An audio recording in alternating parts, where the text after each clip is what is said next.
Usted escuchó la segunda canción que cantamos ahora, ¿verdad? Que le pedimos al Señor que nos haga el qué. Uno. ¿Se da cuenta de la profundidad de lo que cantó usted? Que nos haga uno, que nos lleve a una mayor unidad. Sobre todo, y a mí me encanta esa canción porque parte de un principio bíblico, teológico, dice, como tú eres uno, entonces haznos uno. La unidad en la iglesia no se da de forma orgánica o no se da de forma natural porque somos pecadores que buscamos lo nuestro siempre, amén. La unidad de la iglesia se da cuando entendemos que por cuanto nuestro Dios en tres personas es uno, nosotros también podemos en su nombre y en su poder ser uno. Y eso es lo que vamos a empezar a estudiar ahora. El apóstol Pablo inicia este capítulo 12 que trata del noveno tema, a ver si se acuerda. ¿Cuántos temas toca Primera de Corintios? Vaya a escuchar otra vez entonces. Son 10 problemas que Pablo toca con la iglesia de Corinto. Y a partir del capítulo 7 ya no son cosas que le han venido a contar, sino que está respondiendo a lo que se entiende fueron preguntas que los corintios le hicieron vía carta. Y aquí está tratando el noveno problema, el cual se va a desarrollar en los próximos 3 capítulos. Iniciamos en el 12, pasamos por el 13 y el más famoso en las bodas, por cierto, y llegamos al 14 cerrando este tema.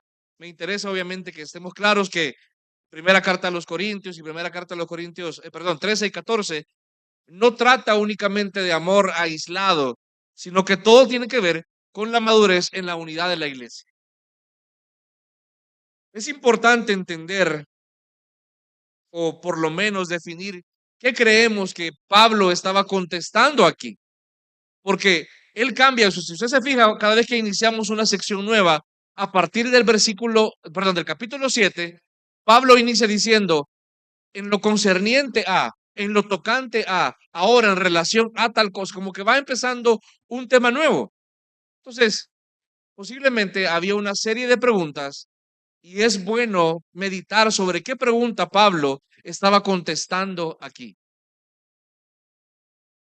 Un teólogo que personalmente disfruto mucho leer, él se llama D.A. Carson, en un estudio de Corintios dice que lo más probable es que la pregunta que haya recibido Pablo en la carta, a la cual empieza a contestar aquí en el capítulo 12, es que le preguntaban los corintios, mira, no mira, vea, pero es cierto que las manifestaciones espirituales, aquí la palabra es neumática, ya vamos a llegar a ese punto, son evidencia infalible de las personas espirituales.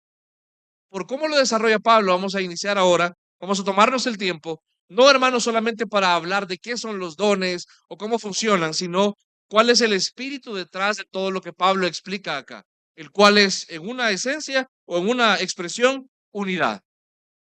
Amén. Tiene usted el capítulo 2 enfrente, ¿verdad? Si usted se fija en los versículos que vamos a estudiar las próximas semanas, viene hablando de muchas cosas en las cuales hay diversidad, pero hay muchas otras en las cuales hay unidad. Hay muchos dones, muchos miembros del cuerpo, muchos elementos, pero un solo cuerpo, un solo Dios, un solo Señor. Y es lo que empieza a explicar acá en los primeros 3 versículos. ¿Cuál es el problema que Pablo posiblemente quería abordar acá? Bueno, que los corintios, ya los conocemos bien, vea, los corintios, llevamos casi un año con ellos, año y algo, ya nos podemos a esa gente, son nuestros cheros. Los corintios probablemente han puesto un énfasis tan alto en un don o en los dones que los que no los practican o no los tienen se podían sentir como que no pertenecían a la iglesia, como que no fueran parte del cuerpo.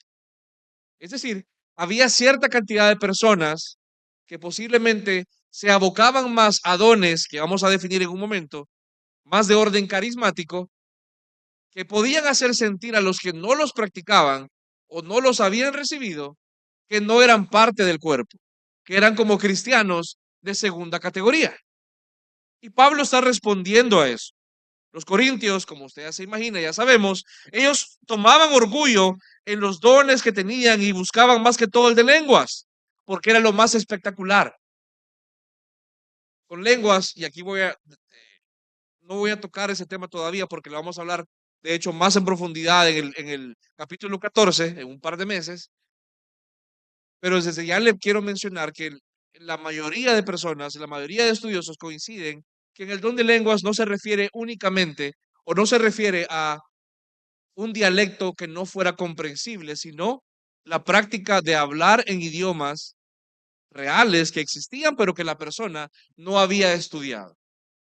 Es como que de repente yo empezara aquí a predicar en alemán. No puedo, hermano. Nine, y ya estuvo. Nada más. Tendría que haber algo más ahí detrás ocurriendo para que yo empezara a hablar en alemán. Solo algunos hermanos aquí me entenderían. No doy a entender. Entonces, Pablo les hace ver que ellos estaban enfatizando demasiado en dones espectaculares como el de lenguas o el de profecía y estaban dejando de lado a otros. Y por otro lado, algunos de los corintios tenían dudas sobre si esta práctica que llevaban a cabo algunos de hablar en lenguas o profetizar era legítimo y era real en cuanto a los dones del Espíritu Santo. Si usted quiere resumir el capítulo 12, se lo resumo muy brevemente. Básicamente lo que dice es, una iglesia local tiene diversidad dentro de su unidad. Hay diversidad en la unidad de la iglesia. No todos somos iguales. La unidad se halla en cuando tenemos conciencia de qué es lo que nos hace uno realmente. En la iglesia no pretendemos que usted y yo seamos copias de una persona. Hermano, yo no quisiera ser como yo, menos voy a querer que usted sea como yo. Nuestro interés es que usted y yo seamos como Cristo. Amén. ¿Se imagina si todos fuéramos iguales?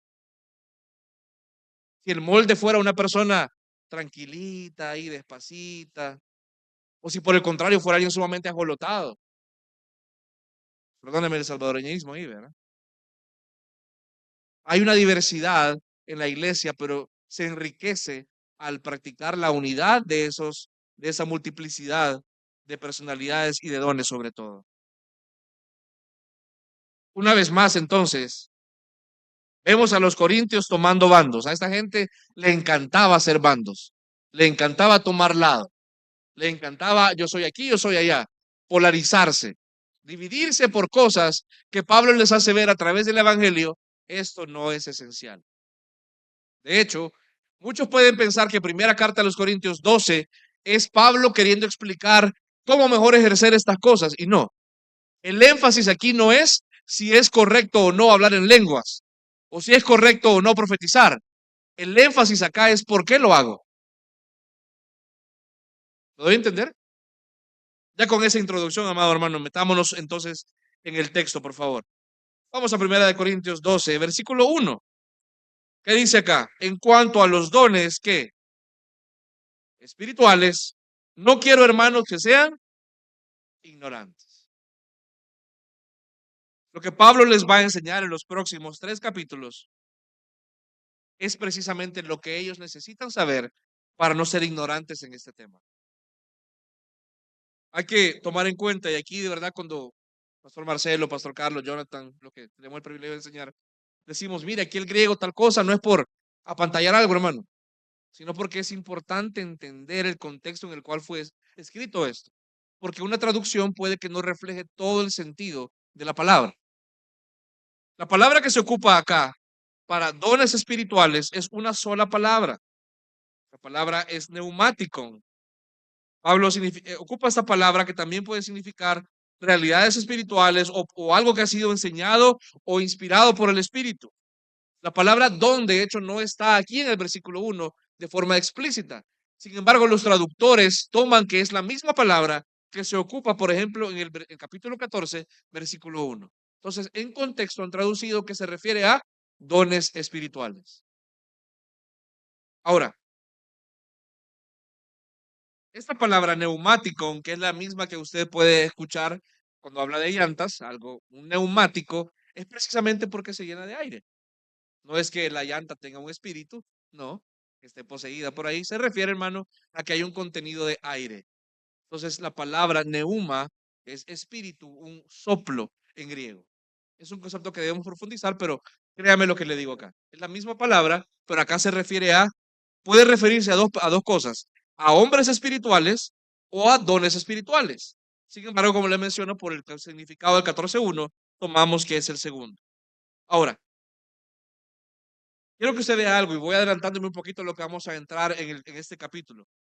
Pablo, de repente, inicia ocupando la palabra neumático para dones, pero más adelante ocupa la palabra carismatón o carisma. ¿Qué es carisma? Ah, que cae bien. No, carisma viene de haris, que es gracia, un regalo. Y esa palabra también significa don. De hecho, se ocupa 16 veces en los escritos de Pablo y significa literalmente un regalo de gracia. ¿Por qué Pablo empieza con una palabra y luego termina en otra para la misma cosa?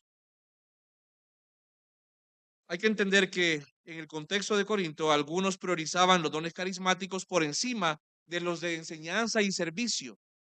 Básicamente diciendo, mira, yo hablo en lenguas, yo profetizo, no me interesa lo demás, no me interesa edificar al otro.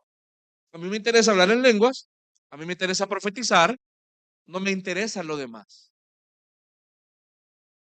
Pablo entonces es intencional y sabe por qué hace este cambio de términos, porque la expresión usada por los corintios se podía ver limitada a dones únicamente que fueran más místicos, más espirituales en cuanto a ser espectaculares, que fueran más carismáticos.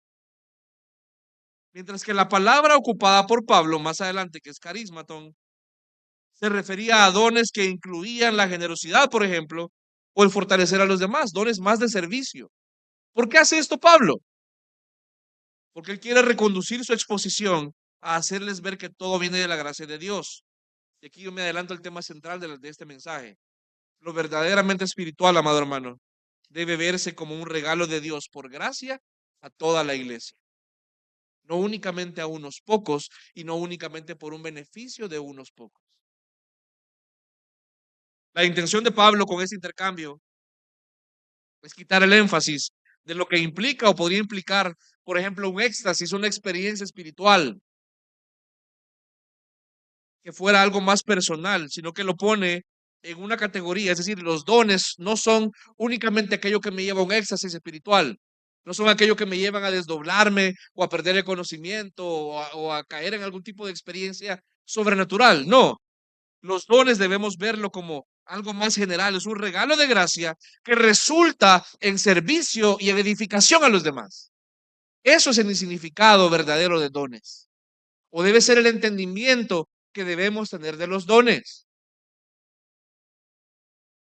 Quiero aclarar, hermano, que sí, por el tema que tocamos ahora, debo hacer referencia a prácticas que en la iglesia no tenemos, pero en otras iglesias sí. Y espero y vaya de antemano el hecho que lo voy a hacer con mucho respeto, pero es también necesario para mí como pastor de la iglesia y de los hermanos que les servimos a ustedes, dejar en claro por qué es que no practicamos estas cosas. No lo hago como perdón, irrespeto a otros, pero sí hay una base sobre la cual lo hacemos. Amén. ¿Qué es un don? Bueno, un don es un ministerio, es un servicio que el Espíritu distribuye y capacita a un creyente en particular para el bien del cuerpo. Esa parte es importante, porque el Espíritu Santo, amado hermano, no te va a capacitar a ti con algo para que tú seas, por ejemplo, más exitoso en tu vida secular. Claro, Él te puede dar talentos, pero debemos entender que la definición de don es algo para edificación de la iglesia. Si no edifica a la iglesia, no es un don. ¿De acuerdo? Miren lo que dice Pablo luego en el versículo 1, hablando de esto, porque el versículo 1 lo que quiero dejar claro es esto.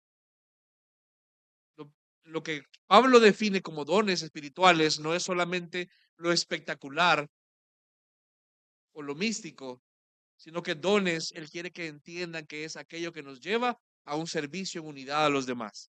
Y dice al respecto de esto, hey, no quiero que qué,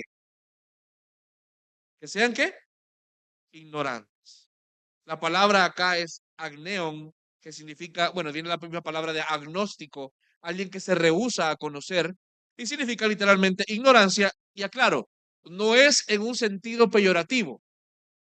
Yo le puedo, como alguien puede decirle de acá, es que vos para qué hablas ignorante. No, aquí literalmente significa alguien que desconoce. El problema es que en muchas instancias de esta palabra no solamente es un desconocimiento involuntario, sino que también puede transmitir la idea de un desconocimiento deliberado. Es decir, aquí hay algunos abogados, y algunos también ya les ha puesto multa, por ejemplo. ¿Qué pasa si voy yo en la calle y hago un giro indebido, pero no vi la señal que decía giro indebido o que no se puede girar? Cuando me pongan la multa, si es que no me pasan llevando por hacer un mal giro, puedo decirle yo al oficial de tránsito, mire, ¿sabe qué? Es que yo no sabía. Ah, bueno, usted no sabía. Ah, pues no, perdóneme que lo haya detenido. Usted no sabía, haberlo dicho antes, hombre. No se preocupe. Vaya, váyase, por favor. No, hombre, mira, es que no sabía. Ah, dale, no hay problema. Ah, vaya. ¿Verdad que no? Mire, ahí está el rótulo. Mire, en San Salvador, las calles tienen prioridad sobre las avenidas. Ahí está. El reglamento ahí está. Ahora, ¿puede ser justificable decir que desconozco y eso me libera de toda responsabilidad? No. Lo que dice Pablo acá es que la ignorancia muchas veces es también, no solamente no lo sé, sino que tengo los recursos a mi disposición para ser más sabio, para conocer más y conocer mejor, pero no los utilizo. No quiero que sean ignorantes. Vamos a hablar de eso un poquito más adelante. Pablo les dice, miren, lo que viene a continuación es algo central en la vida cristiana, es algo en la verdad de la revelación cristiana, esto es central, pero ustedes ya lo han recibido. No deberían ser ignorantes en esto. Ya lo conocen. Miren lo que dice el versículo 2, por favor. Acompáñenme. Ustedes saben que cuando eran ¿qué? Paganos. Aquí se refiere a alguien básicamente que desconoce al Señor. Puede ser gentil, puede ser pagano, alguien que no conoce al Señor. De una u otra manera eran arrastrados hacia los ídolos mudos. Aquí la palabra que se ocupa para arrastrados no es que a usted le lo van a agarrar y lo van a ir jalando, sino también hace alusión a una práctica pagana en la cual por las calles de los pueblos o de las ciudades, los que dirigían los cultos paganos empezaban procesiones y ahí iban todos los demás, uno detrás de otro, ya sea por quedar bien con los demás, por presión social, no sé, pero muchos participaban en cultos paganos. Pablo quiere que recuerden que estas experiencias que tenían, en las cuales, en efecto, en los templos de Corinto, sí se daban experiencias de éxtasis. Y aquí no me refiero a la droga, me refiero a estar en un éxtasis, se refiere a una experiencia sobrenatural, sensorial. Yo veo cosas, siento cosas. Y eso valida mi experiencia, aparentemente. Y los corintios experimentaban esto. Como les hemos comentado ya, en los templos de Corinto se practicaba de todo, desde sacrificios a dioses hasta prostitución religiosa y experiencias también de éxtasis, en las cuales yo siento que me toma un espíritu, no he dicho el espíritu, me toma un espíritu y no sé, fíjese hermano, yo borré cassette, no sé lo que pasó. Una experiencia así. Pablo les dice, yo no quiero que ustedes olviden, ustedes saben que cuando eran paganos, cuando no conocían al Señor, de una manera u otra, eran arrastrados a los ídolos. Pablo quiere poner un contraste acá. Debe haber necesariamente un contraste, una diferencia entre una experiencia cristiana y una experiencia pagana. Es una mala interpretación del texto decir, la única diferencia es que hay éxtasis en los paganos y hay éxtasis en los cristianos. La única diferencia es que aquí dicen Jesús es el Señor. Vaya, pero lo mismo, el mismo desorden es. No, no es esa la interpretación del pasaje. Ya vamos a ver cuál es. Pero sí quiere dejar claro que hay una diferencia, un contraste entre lo que los paganos practican y que los cristianos deberían practicar. Aclaro, Pablo aquí nos sugiere que los corintios hubieran estado practicando en ese momento rituales paganos, pero sí les hace ver que sí los practicaron. Venían con un trasfondo, venían con un contexto. ¿Cómo debo entender por si se ha perdido? Y yo sé que cuesta, y créame, hermano, si le cuesta seguir estos pasajes, no está solo. Difícil, de verdad, seguir esos 3 versículos cortitos. Pero ¿qué es lo que le dice en esencia? Y para que entienda mejor o entendamos mejor. En primer lugar, versículo 1, no quiero que ignoren estas verdades. Versículo 2, ustedes saben que cuando eran paganos, su ignorancia en estas verdades era profunda. Por tanto, versículo 3, ya que no quiero que sean más ignorantes, les hago saber esto. Ya lo que empezamos a ver en el versículo 3 ya va aterrizando. Ahora, póngame atención, por favor. Es importante que usted entienda que lo que vamos a ver en el versículo 3 está relacionado al primero y al segundo de Primera de Corintios 12, pero es más que todo una apertura a lo que viene del versículo 4 en adelante. Amén. Versículos 1 y 2 son únicamente para poner el contexto de ustedes eran ignorantes y venían de una práctica errónea. Y no quiero que sean ignorantes. Entonces, escuchen esto. Y ahora sí entramos al punto central. Versículo 3, por favor. Dice, por tanto, con todo lo que les he dicho, les hago saber, les dejo saber que quien, nadie, hablando por el Espíritu de Dios, dice Jesús es anatema. Y nadie puede decir Jesús es el Señor, excepto por el Espíritu Santo. Mire, usted si busca interpretaciones de este pasaje va a encontrar un montón. Usted tiene la Biblia MacArthur, por ejemplo, John MacArthur, que es un pastor que yo, obviamente todos amamos y admiramos mucho por su servicio fiel, pero estamos posiblemente en desacuerdo con algunas cosas y eso es normal. Él interpreta, por ejemplo, que la aclaración o información a los corintios en el versículo 3 es porque los corintios sí estaban practicando un éxtasis espiritual. Sin embargo, esto no apunta a ser lo que Pablo quiere decir. Como le he mencionado, y usted va a ver a partir de la próxima semana, el versículo 3 es únicamente un preámbulo a los demás versículos. Miren, ¿cuál es la interpretación que consideramos que es más adecuada acá? La audiencia de Pablo no era homogénea, es decir, no eran todos del mismo sentir. Como le dije al principio, había bandos, había una polarización en la iglesia. Algunos creían o eran del orden carismático. En carismático me refiero, hermano, no de una forma peyorativa, pero sí dejándole saber que son personas que creían y creen en una práctica visible y continua y necesaria de dones más espectaculares o dones más visiblemente de experiencias. Y había por otro lado, bueno, y estas personas que eran de orden carismático, ponían a esos dones en una categoría muy alta, en la cual estos dones validaban si ellos eran espirituales o no. Mantenga eso en mente, porque estos versículos tratan sobre si alguien es espiritual o no. Y lo que querían era que Pablo les dijera, sí, tenés razón. Lo que ustedes practican, eso valida que ustedes son espirituales.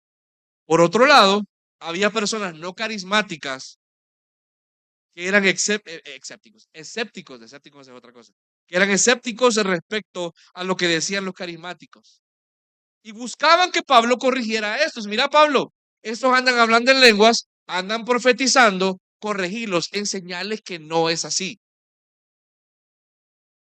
Por su trasfondo en adoración pagana, hermanos,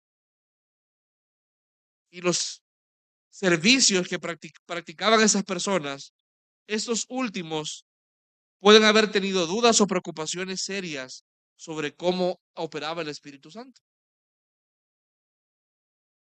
Usted y yo no nacimos, la gran mayoría, no nacimos en el Evangelio en esta iglesia. Traemos un recorrido. Y la mayoría de lo que preguntan al venir es, mira, ¿y por qué tal cosa? Porque es natural que nosotros evaluemos con base a lo que ya conocemos. Mira, y en la iglesia, ¿por qué no aplauden? Usted no quiere. Nadie le va a decir nada. ¿Por qué no levantan las manos? Y usted no quiere, nadie le va a decir nada. ¿Por qué no tienen batería? Porque no queremos. No, mentira. ¿Por qué no hay luces? ¿Por qué no hay tal cosa? Obviamente hay una razón. Y yo le explico a las personas que hay cosas en las que tenemos una base, obviamente, y hay cosas en las que no es que no tengamos una base, sino se ha tomado una decisión buscando sabiduría, porque conocemos el trasfondo del cual la mayoría venimos. Muchas cosas que usted observa aquí en Gracia y Verdad, es porque queremos tener cuidado de que todos tengamos una comprensión correcta de las cosas. ¿Por qué no apagamos las luces? ¿Por qué no ponemos efectos bonitos así como de delfines saltando atrás o lo que sea? Porque lo que es importante es que usted se enfoque en lo que está cantando. Que usted sea conmovido en la alabanza y la adoración, que es lo mismo, no porque los hermanos suben una nota y ahora ya tienen que cantar más alto, sino porque usted entiende el evangelio que hay detrás de esas letras. Que las luces románticas o el teclado con el sonido ochentero, noventero de Juan Carlos Alvarado no sea lo que le mueva, sino que sea el Espíritu Santo, recordando lo bueno que el Señor ha sido con su vida, lo que nos lleve a una adoración más genuina. ¿Me doy a entender? Muchos venimos con un contexto, con un trasfondo, perdón. Y nos podemos preguntar, ¿y por qué no se hace así? Y posiblemente muchos corintios venían, no posiblemente, seguramente, muchos corintios venían con un trasfondo pagano y es trasfondo, no sé por qué lo se dicen así. Y se preguntaban por qué hacían esto o no me parecía esto. Con eso estás diciendo, Mario, que la práctica del don de lenguas y profecía es válida ahora. No estoy diciendo eso, ya vamos a llegar a ese punto. Estoy hablando de lo que pasaba en ese momento. ¿Está conmigo todavía, iglesia? Amén. Ok. Pablo lo que les dice en resumen es, miren, y escucha por favor, porque estamos hablando de qué es verdaderamente alguien espiritual. Y aquí les dice, miren, la participación en el Espíritu Santo es algo que atañe a todos los que verdaderamente confiesan a Jesús como Señor. Es decir, aquí ambos debían expandir un poquito su visión. Recuerdo que estoy hablando del contexto de Corinto en ese momento. Los carismáticos no debían verse como los únicos que tenían el Espíritu y los no carismáticos no debían desechar a los que sí practicaban estas o hacían estas prácticas. Esto, hermano, póngame atención, por favor, es más amplio, profundo y significativo que decir solamente, bueno, si solamente decís que Jesús es el Señor, ya tu don es espiritual. Es más profundo lo otro. Lo que hace verdaderamente a alguien espiritual es si con su boca confiesa que Jesús es el Señor, pero también su vida lo evidencia. ¿Sabe por qué digo esto? Bueno, ¿cuántos posiblemente en un tiempo anduvimos un pescadito pegado en el carro, por ejemplo? Y girábamos a la izquierda donde no debíamos, le pitábamos 3 veces a alguien. A mí me han pitado, hermanos de la iglesia, hermano. Y después se han dado cuenta. No, mentira. Algunos pueden dar calcomanías cristianas, algunos pueden andar algo que les distingue, pero su vida tiene poco de Jesús. Su carro tiene más de Jesús que ellos.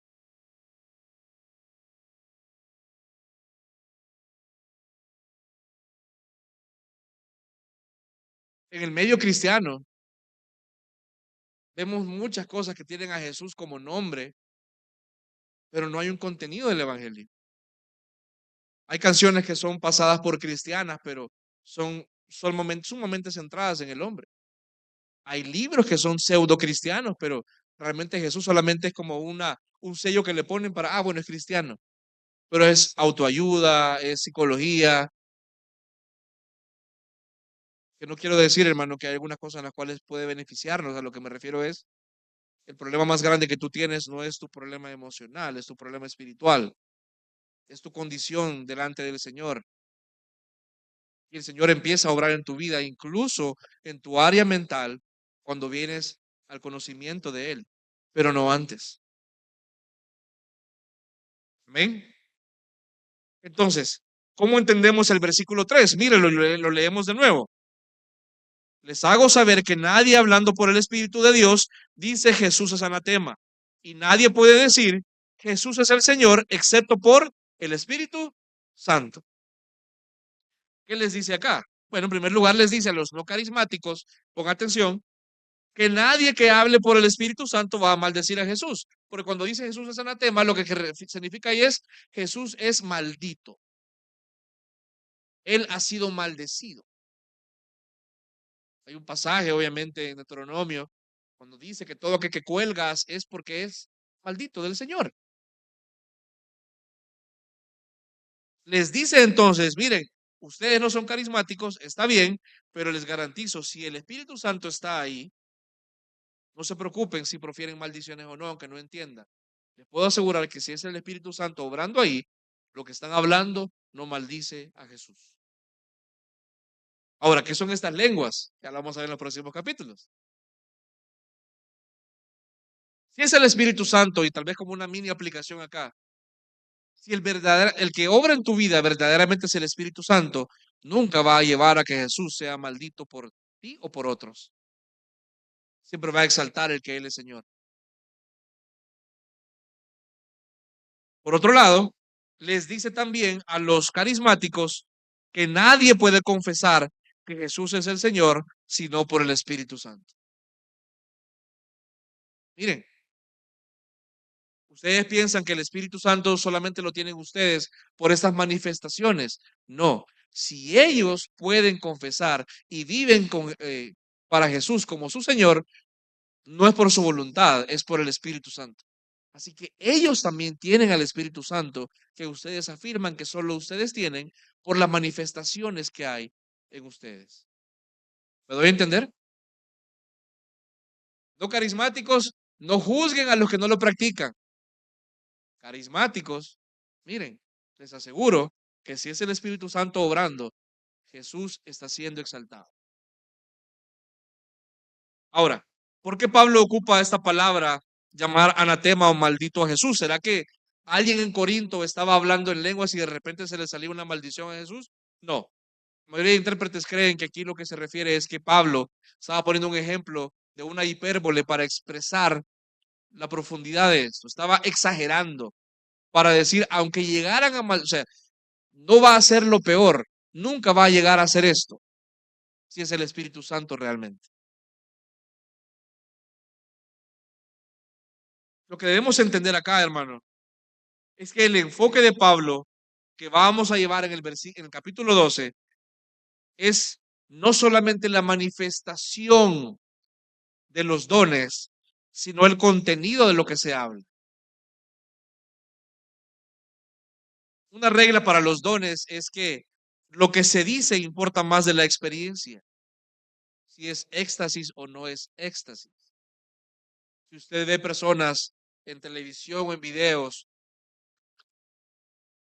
en reuniones cristianas, en las cuales el Espíritu Santo en teoría se está manifestando, evalúe el contenido de lo que están hablando. Evalúe cómo Jesús es exaltado a través de eso, o si no lo es. Lo que Pablo está diciendo acá es, nos referimos, y aquí estamos hablando de dones que tienen que ver con discursos, con hablar, el de lenguas, el de profecía. Miren, si un don está ejercitándose bajo el poder del Espíritu Santo, el contenido va a ir alineado al Espíritu Santo, y el Espíritu Santo ya inspiró algo que tenemos nosotros, que es su palabra. Por tanto, si un don es bajo el Espíritu Santo, nunca va a ir en contra de la Escritura. Y ahí empezamos ya en lo práctico.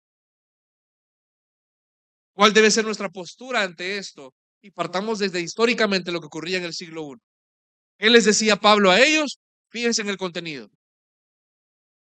Fíjense en el contenido, lo que habla la persona. ¿Qué dice la misma escritura respecto a profecías y hablar en lenguas o cosas de manifestaciones de profecía? Lo leo yo, Deuteronomio 13 del 1 al 5. Dice, si se levanta en medio de ti un profeta o soñador de sueños y te anuncia una señal o un prodigio, y la señal o el prodigio se cumple, acerca del cual él te había hablado diciendo, vamos en pos de otros dioses, a los cuales no has conocido y sirvámoslos, no darás oído a las palabras de ese profeta o de ese soñador de sueños, porque el Señor tu Dios te está probando para ver si amas al Señor tu Dios con todo tu corazón y con toda tu alma. Vaya, me detengo acá. Lamentablemente, los que buscan, y no quiero todavía llegar al final, pero cuando no nos fijamos en el contenido, sino que nos fijamos en la experiencia únicamente, dejamos de lado cosas importantes. La gran mayoría de personas que pueden buscar experiencias de este tipo, en efecto, lo que seguían es lo que sentí, lo que percibí, lo que vi. Y aquí el Señor le está diciendo a esta gente, mira, aunque se cumpla lo que te ha prometido, lo que te ha profetizado, fíjate en lo demás que te está diciendo. Porque algunos cuando explicamos, por ejemplo, miren, yo no creo personalmente en estas cosas. Sí, hermano, pero mire, usted no sabe lo que yo he experimentado. Usted no ha vivido lo que yo he vivido. Y le dice, mire, a mí la vez pasada una persona me dijo tal cosa y se me cumplió. Eso no es el criterio para validar algo. Usted debe entender que en el mundo espiritual hay de todo. Y la adivinación, de hecho, es algo que la Biblia claramente condena por lo mismo. ¿Cuál es el tema acá? No sé si se fijó. Esta gente no solamente te dice lo que se va a cumplir, sino que te dice, vamos en pos de otros que dioses. El problema de una práctica errónea en ese momento para los corintios era que posiblemente algunas experiencias que ellos habían tenido no solamente era adivinemos el futuro, sino sigamos algo más. Y en la iglesia puede pasar. Ya voy a llegar a eso en un momento, pero se lo adelanto un poquito. Muchas veces cuando buscamos más la experiencia que el contenido, ya estamos yendo en pos de otros dioses, porque a tu Dios y a mi Dios sí le importa el contenido. Amén. Ok. De hecho, mire lo que dice el versículo 4 de Deuteronomio. ¿Qué hacemos en esos casos? No lo vamos a hacer ahora, vea, pero en, en pos del Señor tu Dios, su Dios, ustedes andarán y a Él temerán. Guardarán sus mandamientos, escucharán su voz, le servirán y a Él se unirán. Pero a ese profeta o a ese soñador de sueños se le dará muerte, por cuanto ha aconsejado rebelión contra el Señor tu Dios. Así quitarás el mal de en medio de ti. ¿Cómo se aplica eso a nosotros? Lo vamos a ver en un momento. Pero el Señor es drástico en ese sentido. Si algo, incluso una experiencia pseudo cristiana, te lleva a que tu comprensión de Dios sea menos que lo santo que es el Dios de Israel, deja de ese lado. Salí de ahí. Deja de escuchar eso. Si es necesario, deja esa relación o esa amistad si la persona no quiere escuchar. Amén. Pero ese era el Antiguo Testamento. Bueno, primera de Juan 4:1. Amados, no crean a todo espíritu, sino prueben a los espíritus para ver si son de Dios, porque muchos falsos profetas han salido al mundo. En esto ustedes conocen el Espíritu de Dios. Todo espíritu que confiesa que Jesucristo ha venido en carne es de Dios. Y todo espíritu que no confiesa a Jesús no es de Dios. Y ese es el espíritu del anticristo, el cual ustedes han oído que viene y que ahora ya está en el mundo. De nuevo, no es la señal ni la manifestación, es el contenido.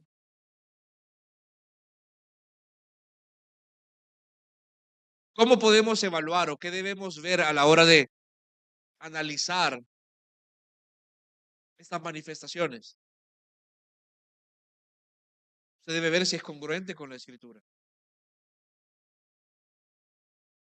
Con la escritura en lo cual, en cómo Dios ha querido hablar. Ya vamos a llegar a eso.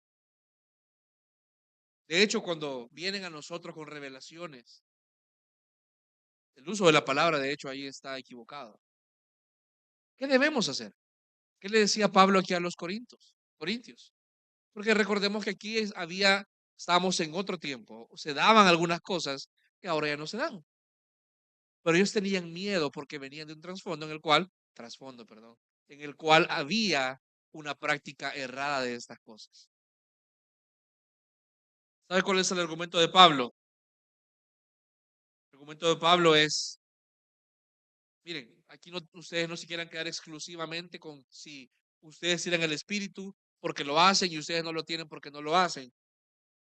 Lo que Pablo les lleva a ver es mucho más profundo que solamente la práctica de los dones o la no práctica de los dones. Lo que les dice Pablo es, miren, el poder confesar que este Jesús que se encarnó, que murió en la cruz, que resucitó, que Él es verdaderamente Señor, el confesar esto, especialmente en una sociedad con muchos dioses, que muchos señores,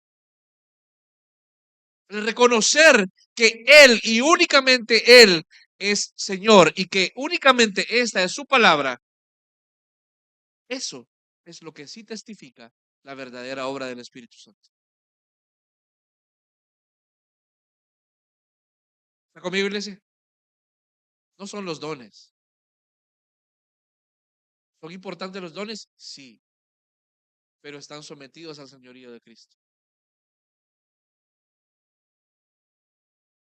La obra del Espíritu Santo apunta necesariamente a que Cristo sea reconocido y exaltado como Señor. Eso es lo que cuenta como la verdadera evidencia de una vida que ha sido regenerada. Porque qué triste sería que una persona tenga dones que el Señor le ha dado y no los ocupe. O piense que los puede ocupar únicamente para él o ella misma. Es como entonces comprar un bus para usted manejar usted solito. Se vería ridículo, ¿no cree? Andar un bus solo, cuando ese bus ha sido diseñado para llevar a muchos más. Los dones son dados para la edificación del cuerpo. Hermano, ¿qué pasaje más complicado? Expliquémoslo. ¿Cómo podemos entender o qué enseñanzas nos lleva o nos deja esos 3 versículos? Que como le digo, es una introducción a lo que viene. Regresemos, por favor, a 1 Corintios 12, versículo 1.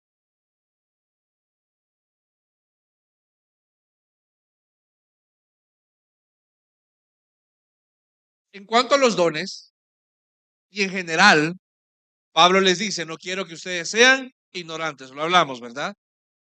Él no desea que la iglesia sea ignorante.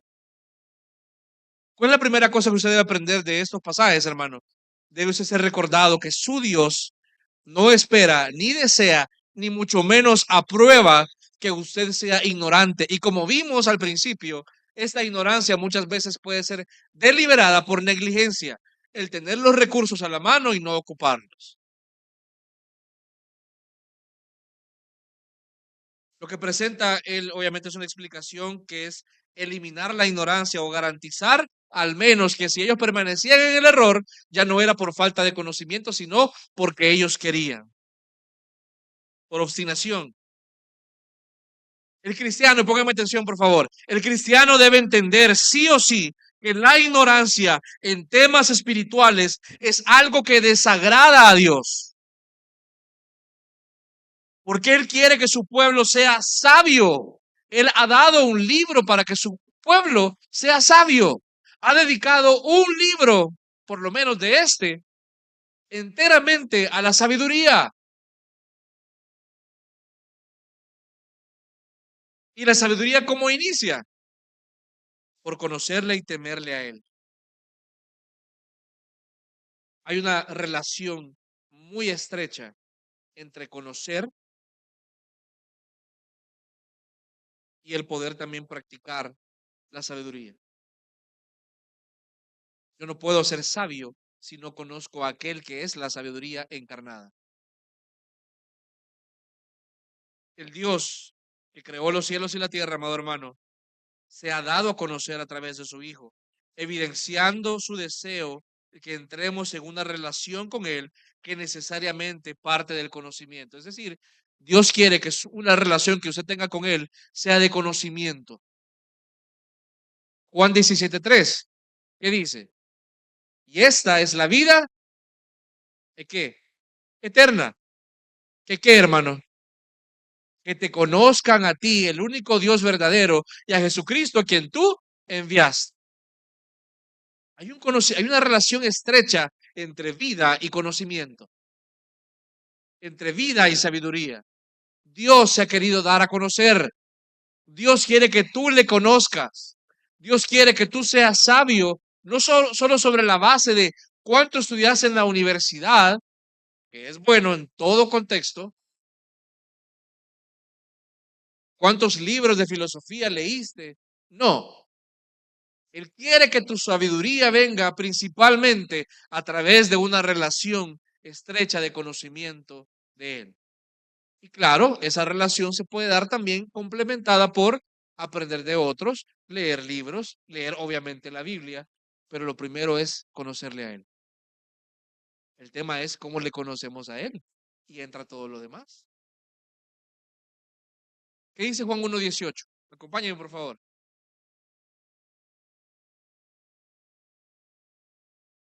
Juan 1:18. Está fácil de encontrar. ¿Lo tenemos?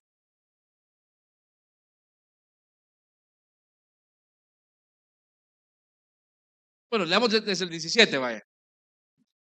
Dice, porque la ley fue dada por medio de qué? De Moisés. ¿Y qué? La gracia y la verdad, por eso nos llamamos gracia y verdad, fueron hechas realidad ¿por quién? Por Jesucristo. Pero mire qué interesante esto. Nadie ha visto a Dios o nadie ha visto jamás a Dios. El unigénito Dios que está en el seno del Padre, ¿quién es? Jesucristo. ¿Qué ha hecho Él? Lo ha dado a conocer. ¿Sabe cuál es la palabra que se ocupa para dado a conocer en el griego? Exegomai, que es la palabra que ocupamos para decir, o de hoy viene la palabra exégesis. ¿Usted ha escuchado esa palabra? Si no, vamos poco a poco. ¿Qué es exégesis? Cuando yo entro a un texto, yo naturalmente lo que hago es que vengo e interpreto con base a lo que yo creo. Ahí hago una eisegesis. Ei significa meterle algo. Pero el resultado ideal es que yo entienda qué es lo que el autor original, y aquí me refiero al autor original humano y divino, querían decir con eso.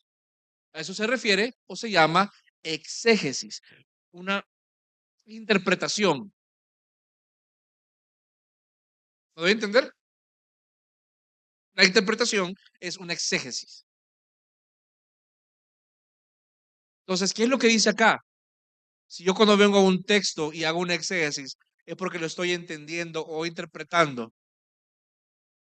Dice acá básicamente que Jesucristo es la exégesis de Dios. Si yo quiero conocer a Dios, si yo quiero poder tener una comprensión de Dios, si yo quiero sacar todo lo que la Biblia dice de Dios, ¿a quién debo apuntar? A Jesucristo. Él es la exégesis de Dios. Hermano, ¿por qué muchas veces caemos en prácticas erróneas? Y vamos a hablar de eso en un momento, ya casi terminamos. Es porque nos falta conocimiento. Y aquí no solamente te hablo de que no lees libros o no lees la Biblia. Y claro, la Biblia es central. A lo que me refiero es, tú debes conocer el carácter de tu Señor para ver si las cosas que tú ves y experimentas pasan el filtro de carácter de Dios, que está revelado en la Biblia por medio de Jesucristo. De hecho, la Biblia es clara en esto. Segunda de Pedro 3:18, lo busco yo, no lo lea usted. No lo busque usted, perdón. Segunda de Pedro 3:18 dice, antes bien, bueno, mire el 17. Por tanto, amados, sabiendo eso de antemano, estén en guardia, no sea que arrastrados por el error de hombres libertinos caigan de su firmeza. Antes bien, crezcan en la gracia y en el qué? El conocimiento de nuestro Señor y Salvador Jesucristo. Hermano, tú necesitas conocer y crecer en el conocimiento de Jesús. Nada más te libra de un error o de una práctica errónea de cosas espirituales y nada te va a aterrizar más en cómo practicar las cosas espirituales que conocer a Jesús.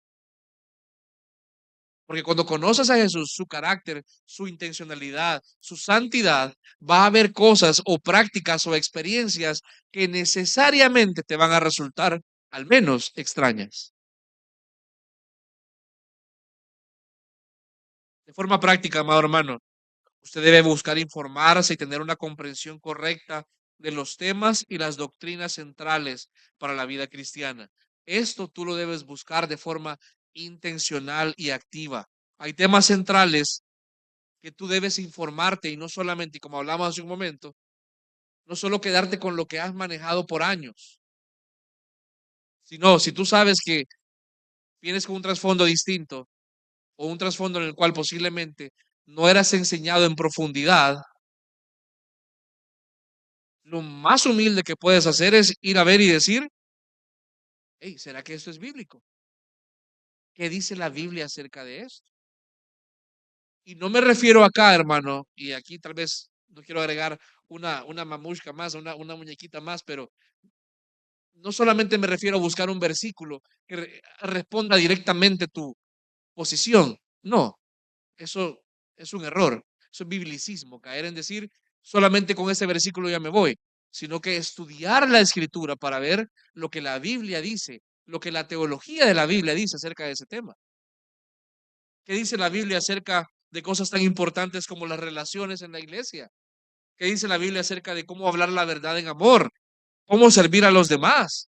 Tú puedes tener una noción de lo que has aprendido toda tu vida, pero no te puedes quedar en ignorancia, sino que debes contar con una posición firme y sobre todo sustentada escrituralmente para lo que crees.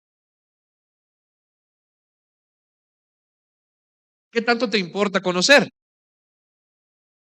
¿Qué tan vital es en tu vida? ¿Cuánto tiempo inviertes ahorita en conocer y en crecer en el conocimiento de Jesucristo? Te pongo un ejemplo. Si tu iglesia pronto abriese una escuela dominical para enseñar doctrina y Biblia antes de los cultos dominicales, ¿tú vendrías? Algunos asienten con la cabeza, algunos dicen que no. Yo ya sé quiénes vendrían, te soy bien sincero. Ya sé quiénes que no. Quisiera ser sorprendido por el Espíritu Santo ahí, en el sentido literal. Pero sabes, ¿por qué muchas veces tu vida no refleja la madurez que Pablo llama a los corintios a vivir? Sencillo, porque no inviertes el tiempo en crecer en el conocimiento. Te mantienes cómodamente ignorante. La ignorancia es un estado cómodo para ti, un estado aceptable. Sin embargo, para tu Señor y para tu Dios no es así. De hecho, evidencia que tu Señor no es Dios, eres tú. Porque si tu Señor es Dios, tú vas a querer desesperadamente conocerle más y más y dormir una hora más el domingo. No se acerca ni remotamente al valor de conocerle más. Espero que los que dicen amén o los que asienten lo lleven a la práctica cuando eso ocurre. Hay un peligro acá y segunda aplicación que sacamos de este texto, aparte del cristiano y la ignorancia. Hay un peligro de aplicar filtros extrabíblicos. Hay un peligro como los corintios, que ellos venían con miedo de sus experiencias pasadas y filtraban toda la luz de eso. Mira, pero es que yo tengo 30, 40, 50 años en el Evangelio, 20, y siempre lo hicimos así. Mira, hermano, a mí de verdad me choca cuando alguien dice, siempre lo hemos hecho así, no solo en la iglesia, también en el trabajo. Porque el que lo hayas hecho siempre así no quiere decir que sea lo correcto. La pregunta en la iglesia es, ¿qué dice Dios? ¿Qué dice la Escritura? Y sacamos uno y dos, así, pasajitos sacados de contexto, pero no sostienen la posición. Hay un peligro real de aplicar filtros extra bíblicos a la vida de iglesia. Pablo toma en cuenta su trasfondo, obviamente, pero les lleva a una meditación en la que la Escritura dice. ¿Será, hermano, que, por ejemplo, tu trasfondo afecta tus relaciones, por ejemplo? Los que venimos de iglesias grandes, lamentablemente, fuimos enseñados a que nos íbamos a relacionar únicamente en función de grupos, o nos íbamos a relacionar con los que servíamos. Yo me llevo con los de mi ministerio. Es que debería haber un ministerio para hombres entre 35 y 41 años que tengan pelo negro. Perdón, Marcelo. Y ahí nos relacionamos. O sea, estamos acostumbrados a que la iglesia cree, perdón, grupos que nos van a llevar a relacionarnos. Y si no tenemos esos grupos, cuando alguien viene a Gracia y Verdad, por ejemplo, y no tiene 50 ministerios disponibles para servir, ¿y cómo le hago? Sé cristiano. Busca a tus hermanos. Hablales. Morí a tu vergüenza, a tu pena, a tu orgullo. ¿Usted cree que Pablo y los apóstoles andaban con eso de vamos a crear un ministerio para los cheles? Un ministerio para los que les gusta el skate. Eso es segmentar. La Biblia no segmenta. La Biblia te lleva a tener relaciones orgánicas. Ya me están 5 minutos y termino. Muchos vienen, por ejemplo, mal acostumbrados al servicio por sus experiencias pasadas. Muchos tienen problemas. Póngame atención, por favor. Muchos luchan con someterse y la sumisión a la autoridad porque han sido abusados espiritualmente en sus iglesias anteriores. Y traen una rebeldía inherente que es un instinto de preservación. Yo no voy a dejar que nadie me pase encima. Yo venía así acá, hermano. No voy a dejar que nadie me pase encima. El punto ¿es válido que yo ocupe eso? ¿O es válido que yo viva con base en eso?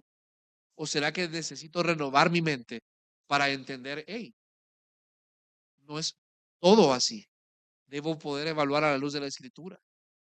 Y evaluar, ok, la gente que me está dirigiendo cumple con esos requisitos, sí, ok. ¿No son perfectos? Definitivamente no. Pero puedo hablar con ellos, puedo preguntarles las cosas, puedo hacerles ver las cosas. Vamos a continuar con esto más en profundidad la próxima semana. Solo para no dejarlo tal vez un poquito picado. Ya vamos a hablar un poquito más de esto las próximas semanas. Hermano, y aplican estos dones aún para nosotros. El don de la profecía y el don de hablar en lenguas. Mire, para esto hay dos posturas. Hay una postura que se conoce como continuismo y otra postura que es el cesacionismo. El continuismo es la postura que sostienen algunos, que es que estos dones se mantienen en la misma vigencia y en la misma práctica que en la iglesia primitiva, y el cesacionismo es que los dones, no hablo de todos los demás, me refiero a los más carismáticos, hablar en lenguas y profetizar, que esto ya ha cesado, que ya no se da. Cesacionismo. Y hay posturas intermedias. Por ejemplo, el pastor John Piper, que muchos admiramos y amamos, tiene una postura intermedia en algunas cosas. Pastor Miguel Núñez tiene una postura intermedia en algunas cosas también.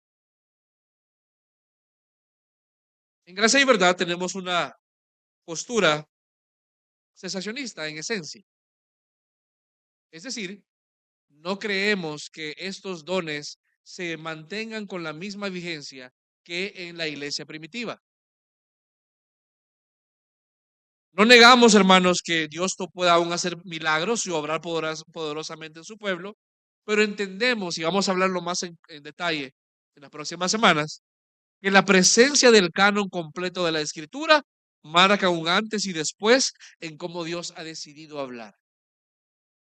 Si no tuviéramos el canon, le puedo asegurar que esos dones serían aún necesarios. ¿Qué tomamos en cuenta para esta postura, amado hermano? Y vamos a entrar en detalle de nuevo. Lo repito para que no piense que me voy a quedar ahí. Lamentablemente, los movimientos que enfatizan lo carismático cometen errores muy graves. En primer lugar, enseñan cosas como que una persona debe hablar en lenguas para ser cristiano. Si una persona no habla en lenguas, no es cristiano. Aún si sostuviéramos que el don es vigente aún, eso estaría errado. ¿Por qué? Porque si es un don, y la Biblia dice en 1 Corintios 12 que hay diversidad de dones, no todos tienen el mismo don. Desde ahí tenemos un error de interpretación. Segundo, se enseña que debe hablarse en lenguas como prueba del bautismo del Espíritu Santo, lo cual es un error teológico gravísimo. Porque en el momento que usted nace de nuevo, usted es sellado con el Espíritu Santo. Tercero, se desobedece el mandato bíblico del orden en la adoración. ¿Usted cree que sería correcto, por ejemplo, que esté su servidor, Pastor Carlos, Marcelo, quien sea, enseñando la Biblia y de repente se pare a alguien, interrumpe la exposición de la Escritura solo para decir, el Señor me manda a decirles que Dios les ama? Yo no sé qué sería correcto. Usted puede reírse, pero eso ocurre en muchas congregaciones. El tema es este, y aquí tal vez hay un principio que le dejo. Mire, si la revelación o la profecía es en contra de la Escritura, deséchela, porque obviamente no es real. Pero si es congruente con la Escritura, era innecesaria porque ya tenemos la Biblia. El que yo venga y hable, por ejemplo, con mi hermano José Luis y le diga, mira hermano, pero la Biblia dice que debemos gozarnos en el Señor, que debemos confiar en Él. No es una profecía. Ya Él dejó el testimonio acá. Es que el Señor manda a decirte, hermano, el Señor no te manda a decir algo en particular. El Señor te manda a decir todo esto. ¿Qué le parece? O sea, el Señor te manda a decir desde en el principio creó Dios los cielos y la tierra, te manda a decir, ah, ven pronto Señor Jesús, amén. Todo. Eso te manda a decir el Señor. Que alguien tenga una situación particular en la cual una palabra del Señor o una palabra sea de edificación, sí, pero ahí depende también si tú conoces la palabra y sabes cómo con base en ella trazarla correctamente para poder recordar a tu hermano o hermana de las verdades que necesitan ser recordados particularmente en ese momento. Porque eso sí es el don. No que de repente se me venga a la mente un versículo y se lo quiera mandar a decir. Hay un desorden lamentablemente. Y sobre todo, se pasa por alto lo que prima que es la escritura. De nuevo lo digo con mucho respeto, pero lo menciono porque es necesario que usted sepa por qué no lo practicamos así acá. Y sobre todo en la gran mayoría de lugares donde se enseña esto, hay una necesidad o una enseñanza siempre que va de la mano de la prosperidad y una bendición casi que incondicional. Hay un énfasis innecesario en la práctica de los dones. Por ejemplo, la profecía, que la profecía la entendemos nosotros ahora como hablar de parte de Dios. El tema es que si Dios ya habló, para mí hablar de parte de Él, es, para mí hermano, es hablarte esto. ¿Sabe? Algunos dicen, es que es necesario la profecía. Hermano, ¿sabes tú cuando Dios mandaba profetas a Israel? Cuando ya habían cerrado sus oídos. Y que no creas que alguien te venga con una profecía es algo halagador. Es algo que más bien debería hablar de tu terquedad espiritual. Y el tema es, como le mencionaba al principio, que no hablamos acá de una ignorancia justificable. Tu vida debería reflejar un conocimiento bíblico para el cual, claro, ayudado por otros hermanos, pero de inicio tú deberías ya saber lo que el Señor te dice y lo que debes hacer en X o Y circunstancia. ¿Qué evidencia tenemos? Y ya de verdad, ahorita ya cierro. La Biblia muestra una diferencia en la revelación. Si usted ve, por ejemplo, los dones que están listados en primera carta a los Corintios, con los dones listados en Romanos, que fue escrito unos años después, va a ver que hay una diferencia notoria en el énfasis de esos dones. Segunda de Pedro 1:19, hablando de la revelación o de lo que recibieron los apóstoles, dice, y así tenemos, hablando del testimonio de los apóstoles, del canon, y así tenemos la palabra profética más segura. No hay nada más seguro que la Escritura. No hay nada más confiable que la Escritura. Es como que usted dijera, bueno, ¿qué es más seguro? ¿Me compro una moto o una camioneta? Y teniendo usted los recursos, compra la moto. Usted sabe que hay una inseguridad inherente ahí. Si maneja mal, pues. Siempre le puede pasar algo posiblemente en la camioneta. Siempre puede haber, obviamente, una interpretación errónea si no buscamos ayuda con la Escritura.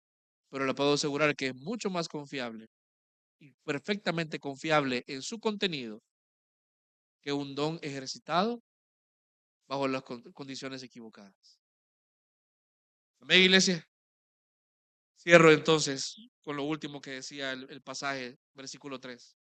Y nos da el contexto de lo demás que viene en el capítulo 12. Hermano, no se trata de tus dones y qué espectaculares son. Se trata de cuánto tu práctica de ellos refleja el carácter de Cristo en ti.